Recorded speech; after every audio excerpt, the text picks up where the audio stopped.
Hello, in front of me I've got Jabra Evolve2 65.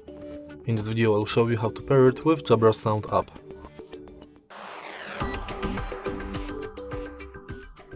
In the beginning, make sure that your headphones are turned on and paired with your smartphone, and now enter app.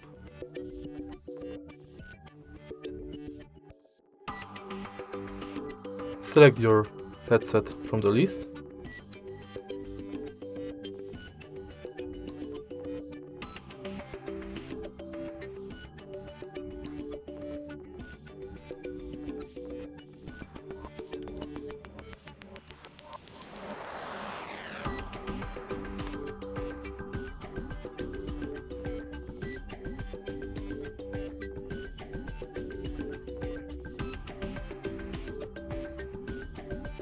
Go back to app.